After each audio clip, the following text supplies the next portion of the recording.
The galaxy laughed when humans joined the war. Then the screaming started the first time humanity walked into the Galactic War Council chamber. No one stood. Not out of disrespect, out of disbelief. The hall was designed for giants. Vast crystal pillars arched hundreds of meters overhead. Energy streams flowed like rivers through transparent walls. Thousands of species sat in floating platforms, breathing different atmospheres, radiating bioluminescence, fur, scales, chitin, or metal. And in the center, on a platform built for beings 3 times their size, stood a small group of pink-skinned bipeds wearing fabric and metal, humans. They were so physically unimpressive that several delegates assumed they were servants. The Threxian warlord clicked his mandibles in amusement. "Those are the reinforcements?" he asked, broadcasting his voice through psychic translators. "The species that just entered the chamber? They barely look capable of surviving vacuum." Laughter rippled across the council. Deep, alien, echoing laughter. Human Ambassador Elias Moore did not react. He simply adjusted his glasses. "We're here," Elias said calmly, "to offer our assistance in your war." The war. A conflict so massive it had been burning for over 200 standard cycles. Entire star systems had been erased. The dominant civilizations of the galaxy, the proud, ancient empires, were losing. Their enemy was the Carthel swarm. Living warships, hive minds, creatures bred only to kill, adapt, and consume. No diplomacy, no surrender, no mercy. The strongest races had tried everything: plasma storms, gravity weapons, antimatter, yet the swarm kept evolving. Planets fell, fleets vanished, trillions were dead, and now the Council was desperate enough to accept help from a species that had only achieved interstellar travel 40 years ago. One of the elder beings, a luminous Seraphi, spoke softly. "Your kind is young. You have no history of large-scale galactic warfare. You have no biological advantages. Why do you believe you can help us?" Elias smiled. "Because," he said, "we're very good at fighting things that should kill us." More laughter. The Dravari, a warrior species known for ripping enemies apart with their bare claws, leaned forward. "You are small, soft. You lack natural weapons. You don't even have exoskeletons. What could you possibly do against a hive that tears apart neutron stars?" Elias didn't answer immediately. Instead, he projected a hologram into the air. It showed Earth. Then it showed human history. "We come from a death world," Elias said quietly. "A planet where the environment itself tries to kill us, where predators hunted us for millions of years, where disease, famine, and war shaped every generation." The hologram changed to show soldiers fighting in mud, blood, and fire. "We didn't evolve to be strong," he continued. "We evolved to survive." The council was silent now. "Give us one fleet," Elias said. "One chance?" Reluctantly, the council agreed. Mostly because they had nothing left to lose. The human fleet was laughable compared to the armadas of ancient empires. 20 ships. Steel and composite hulls. Primitive by galactic standards. No organic technology. No adaptive armor. The Threxians bet on how long they'd last. Some said minutes. Most said seconds. The Carthel swarm detected them immediately. Thousands of living war vessels turned toward the small human formation. The void darkened with their approach. Human Admiral Rhea stood on the bridge of the flagship Resolute.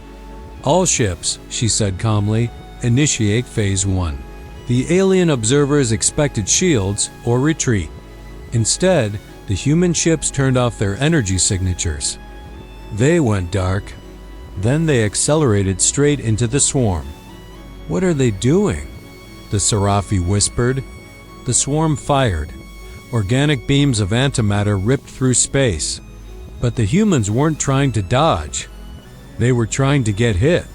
When the first human ship was struck, it exploded on purpose. Not a reactor failure. A bomb. The blast was laced with radiation types no alien had ever weaponized before. The living swarm ship screamed, yes, screamed as their nervous systems were overloaded. 3 more human ships detonated inside the enemy formation. The swarm panicked. They had never faced a species that used suicide attacks as standard tactics. Phase 2, Reyes said. The remaining human ships fired kinetic weapons. Not energy. Chunks of metal traveling at relativistic speeds. No shields in the galaxy were designed to stop solid matter moving that fast. Carthel vessels shattered like glass. But the humans didn't stop. They rammed. They boarded. They self-destructed.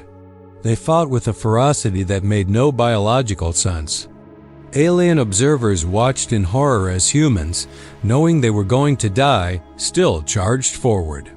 "They're insane," the Dravari whispered. "No," the Serafi replied. "They're human." Within 6 hours, the entire Carthel vanguard was gone. The galaxy had never seen anything like it. But it was only the beginning. The swarm adapted as it always did. But humans adapted faster. They changed tactics every battle. They invented new weapons mid-war. They sacrificed thousands to save billions without hesitation. Where other species valued survival, humans valued victory. When the swarm tried psychological warfare, humans answered with rage. When the swarm tried terror, humans answered with revenge. And when the swarm tried to annihilate Earth, the galaxy learned what screaming really meant. Because humans don't fight to exist. They fight for each other. And nothing in the universe is more dangerous than a species that refuses to stop, even when the stars themselves burn. The Carthel swarm did not understand fear. Fear was a biological weakness, a glitch in survival logic. The swarm was perfection, pure calculation, pure evolution, pure hunger. But after humans entered the war, something changed. Entire swarm fleets began vanishing. Not destroyed. Not defeated. Erased. No debris. No radiation. No survivors. The hive mind began to feel something new inside its distributed consciousness. Uncertainty.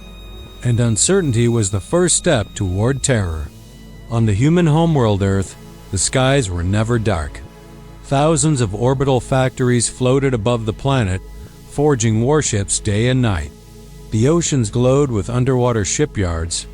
Even the moon had become a massive weapons foundry. Humanity had done what it always did when cornered. They had gone all in. Children grew up watching star maps instead of cartoons. Factories replaced forests. Entire nations stopped arguing and started building. For the first time in history, humanity was united. Not by peace, by war. Admiral Reyes stood before a map of the galaxy. Red zones marked swarm territory. Once they had covered half the stars. Now, they were shrinking.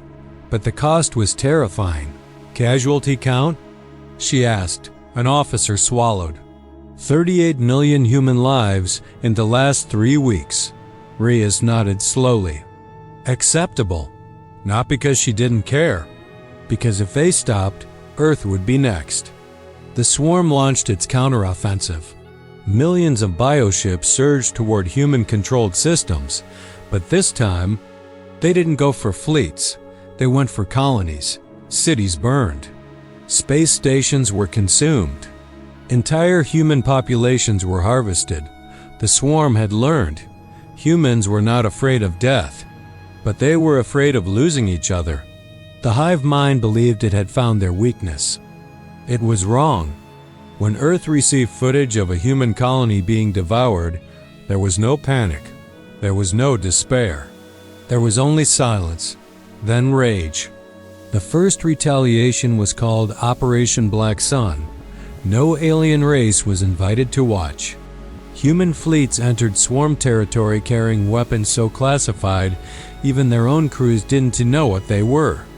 They reached a Carthel breeding world, a planet the size of Jupiter, covered in living hives. Then they activated the device. The star of that system began to collapse. Not naturally, artificially. A human-built gravity bomb forced the star into a premature supernova. The explosion consumed every swarm vessel, every hive, every egg in the system. The shock wave traveled across light years. Entire sectors went silent. The galaxy watched in horror. "No," said the Dravari, "they killed a nursery." The swarm felt it. Trillions of minds went dark at once, for the first time in its existence. The hive mind screamed. Desperation took over. The swarm sent everything it had toward Earth, not fleets. An apocalypse. A living storm of warships so dense it blocked out the stars. Alien civilizations fled. The Galactic Council begged humans to evacuate. Humanity refused. "We don't run," Admiral Reyes said. "This is our home." Earth prepared. The moon was turned into a fortress. Mars became a gun. The asteroid belt became a minefield. Every satellite was a weapon. When the swarm arrived, space itself turned into a battlefield. The first wave died in minutes. The second wave broke through. Swarm ships crashed into Earth's atmosphere, raining fire on continents. Cities burned, millions died, but humanity did not fall. They fought in the streets. They fought in the skies. They fought even after their weapons ran out, when soldiers had no ammo. They used knives. When knives broke, they used fists. When fists failed, they still did not stop. The swarm could not understand it. Why didn't they surrender? Why didn't they accept extinction? The hive mind searched for the answer, and it found it in human memory. Family, love, history, sacrifice. The swarm had never faced an enemy that fought for something. Silence spread across the galaxy, not the peaceful kind, the terrified kind. Where once billions of Carthel minds had screamed in the void, now there was nothing. Star systems that had glowed with swarm life were empty. No radio noise, no organic movement. Even space itself felt haunted. The war was over, but nobody celebrated. On Earth, the sky was still burning. Wreckage from destroyed swarm vessels rained through the atmosphere like falling stars. Cities were in ruins. Oceans boiled where alien weapons had struck. Entire continents had been scarred. Humanity had survived. But they had paid a price so heavy that even victory felt like mourning. Admiral Reyes walked through the ruins of New York, stepping over shattered concrete and burned metal. Around her, soldiers and civilians worked side by side, pulling survivors from the rubble. No one was cheering. No one was crying. They were just rebuilding, because that was what humans did. The Galactic Council reconvened for the first time since the war ended. Every surviving civilization sent representatives. They no longer saw humans as a joke. They saw them as something far more dangerous. A Serafi elder floated at the center of the chamber. "Humanity," it said softly, "you have saved the galaxy. We owe you a debt beyond counting." The hall was silent. Elias Moore stood slowly. "We didn't do it for you," he said. "We did it because they tried to take our home." The words sent a chill through the chamber. The Dravari warlord leaned forward. "What will you do now?" he asked. "With this power, this technology, this fear you inspire?" Elias looked around at the alien delegates. "We will go back to being human," he said. "That means we'll argue. We'll make mistakes. We'll fight among ourselves again. But one thing will never change." The room held its breath. "If anything like the Carthel ever rises again and threatens us, or anyone who can't defend themselves," his eyes hardened, "we will come." Not all alien races were relieved. Some were afraid, because during the war, humans had shown something far more terrifying than strength. They had shown restraint. They could have conquered entire empires while everyone was weak. They didn't. They could have demanded territory, contribute, or control. They didn't, which meant one thing. If humanity ever did choose to rule, nothing in the galaxy could stop them. In the ruins of a former swarm system, something moved. Deep inside a dead hive world, a fragment of the Carthel hive mind still existed.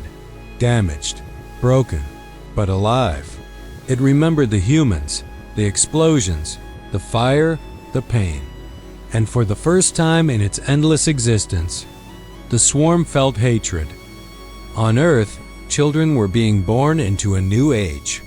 They grew up hearing stories of the war, of how humans stood alone against the darkness, of how the galaxy laughed. Until the screaming started, and those children looked up at the stars with something no species had ever felt before. Not curiosity, not wonder, but confidence. Because now the universe knew the truth. Humanity was not just another species. They were the line between existence and extinction.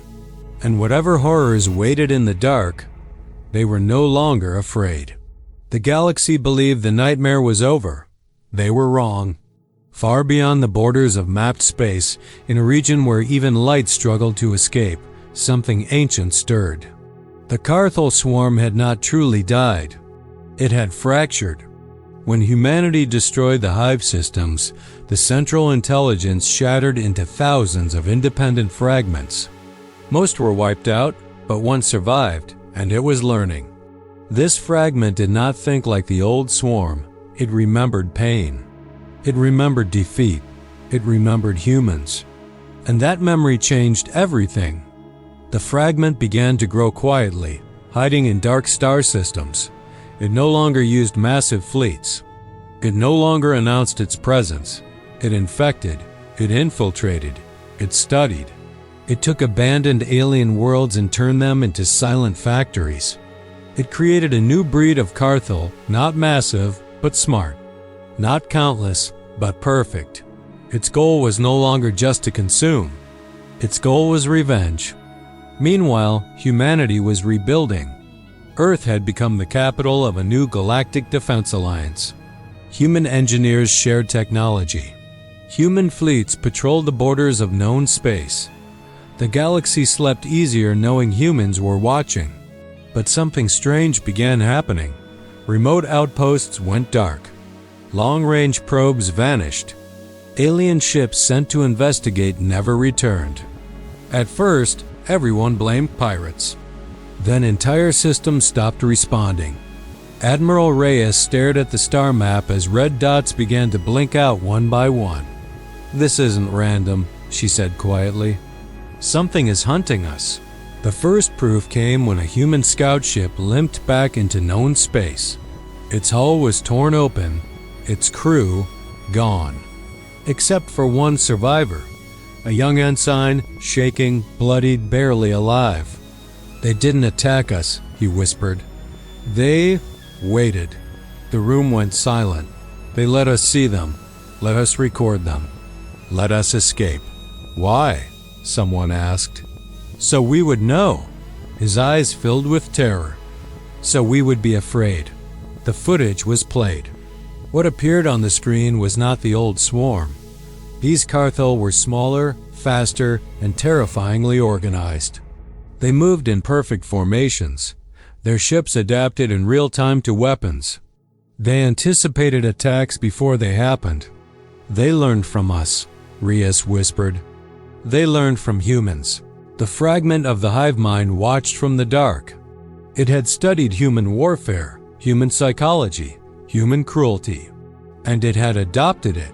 It now used ambushes, psychological terror, decoys. It did not seek to overwhelm, it sought to break. The first new attack came without warning. A human colony was not destroyed. It was left intact. Every building was standing. Every light was on. But every person inside was gone. No bodies, no blood. Just silence. A message was burned into the ground in human language. Utah, US. The Galactic Council panicked. They begged humanity to stop it. But for the first time, humans were afraid. Not of extinction, but of what they had created. They had turned a mindless monster into something that understood hate. Admiral Reyes looked out at the stars. "We taught them how to fight," she said. "Now we have to teach them how to die." And somewhere in the dark, the new swarm was smiling.